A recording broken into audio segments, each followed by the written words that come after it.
ये क्या है? अब यस्तो छ जमाना। अब हामीले यो फेरि उमारेर यहीँ फेरि पकाउने अवस्था भइसकेको छ। देखो नेपाल।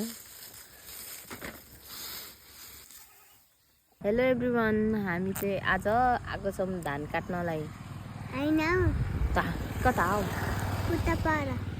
त्यही त धान काट्नु आएको खेतमा। अनि अहिले चाहिँ हामी उसको लागि बिस्कुट किन्न गएको। अनि यहाँ लिएर आएका छौँ। के लिएर आएको छौँ? एक्सट्रिम। जाउँ बिस्कुट चक्लेट के छ हामीले किनेर ल्याएको। अनि यहाँ बस्यो धेरै। अब हामी जाँदैछौँ पर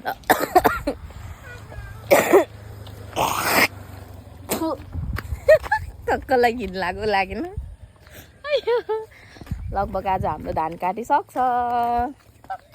आज त कति धेरै दिनपछि तान्छुमा आकी। यता हेर न, तिम्रो कपाल कस्तो राम्रो भएछ।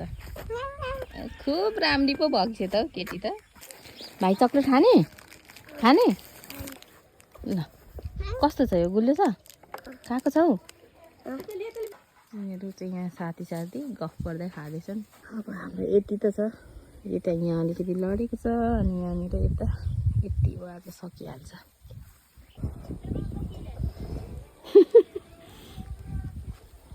खानु चिसोमै टेस्टी हुन्छ क्या। तान्छमाले एक्सट्रिम देखेर पनि आइन। यो चाहिँ हामीले हिजो काटेको। यहाँदेखि त निकै लडेको थियो। अनि त्यसपछि हिजो काटेकोमा हिजो अलिकति काट्यौँ। अस्तिको दिन अलिकति। अब हामीले एक मिलो चाहिँ यो गराएको, एक मिलो चाहिँ सर्र लाएर यहाँसम्म ल्याएको छ। अब उता परको मेरो ल्याउनु बाँकी छ। अनि आज चाहिँ सकिन्छ भन्ने हामीलाई लागिरहेछ। 2-3 दिन भयो धागो गलेर यस्तो भइरहेछ नि। अनि घामले डरे मास्क लगाएको, मास्कै बिर्सेछु भरे। अहिले त मैले हिजो नै मलाई कस्तो बनाउनु मन लागिरहेको थियो नि त भिडियो। तर गलेको बेला के को बनाउनु। अहिले जागर जलेको मलाई। मान्छेहरू भिडियो बनाउँदा टिलिक्क टल्किन्छन् त। रियलमै उनीहरूको फेस राम्रो हुन्छ कि त्यो एडिट गरेर के गरेर मिलाउँछन्। जस्तो छ त्यस्तै त्योभन्दा बढी निस्किन्छ। आज चाहिँ सबै मेरो धुलो लागेको यहाँनिर।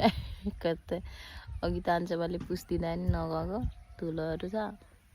घर जानलाई रेडी भएको हिँडेको हो। तिमी र म के बोरा बोक्नु भएको थियो र